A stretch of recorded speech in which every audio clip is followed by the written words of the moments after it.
एक अपना ऐसा मार्केट इंटेलिजेंस सिस्टम हो सकता है क्या आईटी का प्रयोग करके, जैसे उनका कंज्यूमर बिहेवियर जान पाए और उसके आधार पे कोऑपरेटिव अपनी मार्केटिंग का निर्णय ले पाए। Because cooperative is not a philanthropic organization, it is in pure business organization. So this is one idea. Means हम लोग पूरी चर्चा करेंगे इस पे और एक प्रोसीडिंग्स लेके आएंगे, तो मैं आपके पास फिर से आग्रह करूंगा कि कैसे उसको आगे लेके जा सकते हैं। लेडीज एंड जेंटलमैन, हमारे साथ डॉक्टर एस.एन. त्रिपाठी साहब हैं। आप भारतीय प्रशासनिक सेवक में लगभग 4 दशकों तक अपनी सेवा देने के पश्चात पार्लियामेंट्री सेक्रेटरी जब थे तो आपने खास करके जो आईटी का एक, जो हमारे माननीय प्रधानमंत्री जी ने एक नवाचारी प्रयोग शुरू किया कि कैसे सब कुछ कंप्यूटराइज किया जाए, तो आपने उसमें लीड ली। फिलहाल जो भारतीय लोक प्रशासन संस्थान है, आप सब परिचित होंगे, Indian institute of public administration, उसके डायरेक्टर जनरल हैं और पूरे जो ट्रेनिंग एडमिनिस्ट्रेशन है उसको लीड कर रहे हैं और उड़ीसा कैडर से आते हैं और काफी कुछ आपने किया है। कम शब्दों में मैं आपके बारे में कुछ बता नहीं सकता हूं, सागर में आप गागर हैं। मैं आपसे आग्रह करूंगा कि एक नई चीज है जहां हम लोग कुछ करने की कोशिश कर रहे हैं। हम लोगों से गलतियां काफी होगी, कि हुई भी है और आगे भी होगी, लेकिन जो गलती करेगा तभी हम आगे बढ़ पाएंगे। तो हम किस प्रकार से इससे आगे जब चलें, तो कैसे आईआईपीए के माध्यम से हम आपके संरक्षण में किस प्रकार से world cooperative economic forum NCUI और जो हमारा अल्मुनाई है एक डीसीबीएम पार्टिसिपेंट का, मैं उसके बारे में दो संक्षिप्त में बताऊं। Vaikunth Mehta National Institute of Cooperative Management बनी तो थी डिप्लोमा धारियों के लिए। ये अभी नीति बन रही है और उस नीति में हम लोग इस बारे में विचार करें, परंतु वहां से कहीं दूर वो कृषि से संबंधित जो व्यापार है उस तरफ शिफ्ट हो गई है।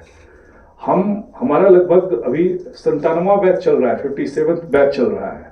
हर बैच में औसतन अगर 10 ऑफिसर्स भी हों तो मोटा मोटी कहें तो लगभग 600 से भी ज्यादा ऑफिसर्स जो हैं ट्रेंड हैं। आप जहां भी जाएंगे, जिस सहकारी संस्था में जाएंगे, वो आपको वैमनिकॉम के डीसीबीएम के पार्टिसिपेंट मिलेंगे, लेकिन हमारा कोई कहीं से नहीं है। हमारी कोई एक यूनियन, आप जैसा कह लें, यूनियन तो एक अलग शब्द है, एक उसमें कई तरीकों से देखा जाता है, तो हम लोगों ने उसका एक एसोसिएशन बनाया है और उसका नाम रखा है आद्यवम, अल्मुनाई एसोसिएशन ऑफ डीसीबीएम पार्टिसिपेंट ऑफ वैमनिकॉम, आद्यवम उसको कहते हैं। वर्तमान में जो कुछ समय पहले माननीय सहकारिता मंत्री जी के जो सबसे पहले ओएसडी थे डॉक्टर के त्रिपाठी साहब, तो उन्होंने इसको एक पैटर्नेस दिया था और शुरुआत की थी। और आदरणीय चेयरमैन साहब हमारे जो संघानी जी हैं, उन्होंने लीडरशिप दी हम लोगों को, उसका उद्घाटन किया। आद्यवम की जो पहली आम सभा हुई उसमें उन्होंने शिरकत भी की थी वैमनिकॉम में। तो ये एक ऐसा है कि जो कोऑपरेटिव को जानते हैं, जानने वाले जो वैसे लोग हैं विद्यार्थी, दूसरी तरफ जवाहरलाल विश्वविद्यालय के लोग हैं जहां अंतर्राष्ट्रीय अध्ययन काफी पहले से पढ़ा जाता है और जहां विदेशी भाषा सीखने का एक बड़ा प्रक्रम है और जहां कुंजरू मेमोरियल से लेकर के और तमाम आज कितने अंतर्राष्ट्रीय संस्थानों से में लोग हैं, और खास करके जो इंटरनेशनल रिलेशंस है और जो लैंग्वेज के जो कोर्सेज हैं उसमें ये जगह पाइनियर है। फिर इसके पास में बहुत सारे ऐसे इंस्टीट्यूशन हैं जो जैसे इंस्टीट्यूट ऑफ फॉरेन ट्रेड है। तो मेरे कहने का अर्थ ये है कि ये सारा कुछ जो प्रीमियर ऑर्गेनाइजेशन है उनका फायदा हम सहकारिता के संस्थाएं कैसे लें। मान के चलें, अगर मान के इफ्को, क्रिप्को और ये तमाम जितने भी हमारे 3 नई मल्टी स्टेट कोऑपरेटिव बने हैं, इनको एचआर कहां से मिलेगा, ट्रेंड एचआर कहां से मिलेगा? क्या फिर एचआर की ट्रेनिंग का धंधा शुरू हो जाएगा? जैसा एक चल रहा है, कितने वर्षों से ट्रेनिंग चल रही है और वो कोर्सेज चल रहे हैं और वो बड़ा प्रक्रम है।